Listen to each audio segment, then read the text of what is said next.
On May 9, 2015, at about 11:12 p.m., the Arcata Police Department received a 911 call reporting that a shooting had just occurred in the Sunset District.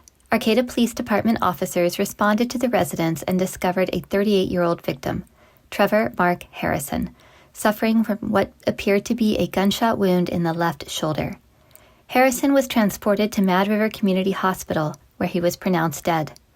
Further investigation by the Arcata Police revealed that, according to an agency press release, a marijuana-related home invasion robbery had occurred and the victim was shot during the commission of that robbery.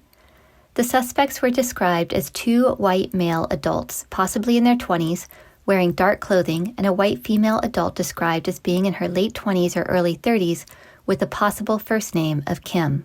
On May 10th, Arcata Police announced the arrest of Kimberly Lynn Steele, 28, at her home in Samoa shortly after the shooting. Steele was taken into custody for questioning, after which she was arrested and booked on robbery charges. Meanwhile, police continued to seek the two men believed to have also been involved in the home invasion robbery and homicide. On May 12th, near midnight, Arcata Police arrested a second suspect, 34-year-old Robert Louis Hunsinger. On May 13th, a third suspect, 35-year-old Billy Joe Giddings, was arrested. Both were booked on charges of robbery and homicide. On May 18th, Lost Coast Outpost ran an exclusive interview with Steele, who said she wanted to tell her side of the story because she felt the stories published in the local media made her sound like a bad person. Steele, at this point, had been released from jail, all charges against her dropped. Most people could agree that at this point, Steele's lifestyle choices had been unhealthy at best. Steele seemed to be making a bad habit of walking into a situation expecting it would benefit her, only to have things go severely awry. That she thought explaining her involvement in someone's murder would somehow garner sympathy was, at the least, misguided. For her to approach Lost Coast Outpost, a site known for its consistently nasty comments, was to put herself in the crosshairs of the internet, a particularly brutal place for a woman to be. We can look at this story and the comments that emerged from this interaction through the lens of feminist criticism, a school of theory concerned with the ways in which literature and other cultural productions reinforce or undermine the economic, political, social, and psychological oppression of women. Feminist criticism looks at how aspects of our culture are inherently patriarchal and aims to expose misogyny in writing about women, which can take explicit and implicit forms.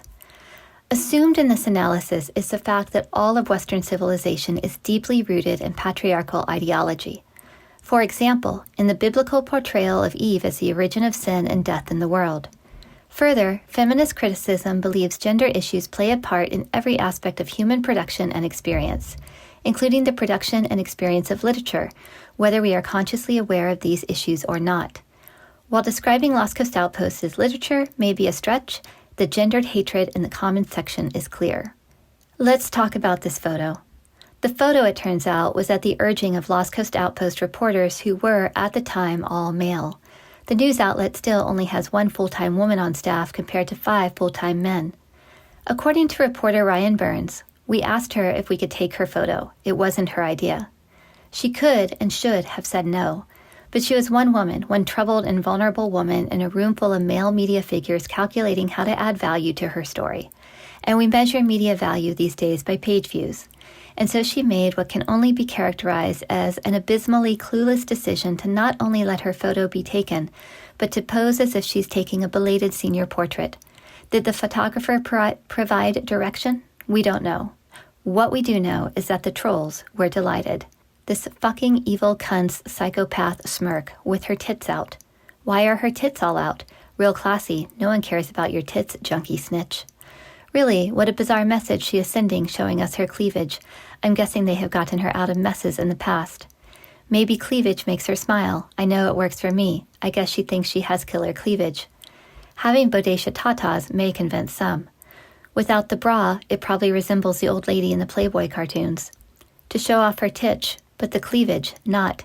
Major boobage and cute little flower. Put your tits away, you're an accomplice to murder. A smirky smile.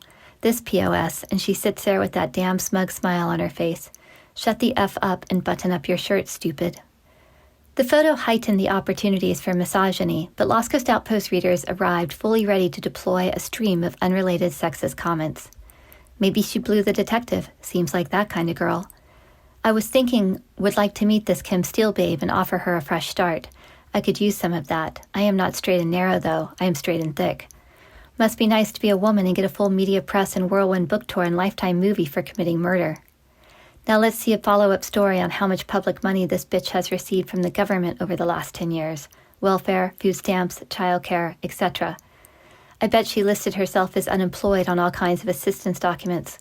With 2 little kids, she could get a pretty good monthly check. I hope you get your welfare taken away. Bullshit chicken shit bitch. Sketchy tweaker junkie bitch trying to cover her ass. Miss Trash Twat. Ruined bitches like her. She is the kind of lowlife killing our country. Bet she gets assistance from state. The desire to see her harmed, no matter that charges had already been dropped, came flying fast.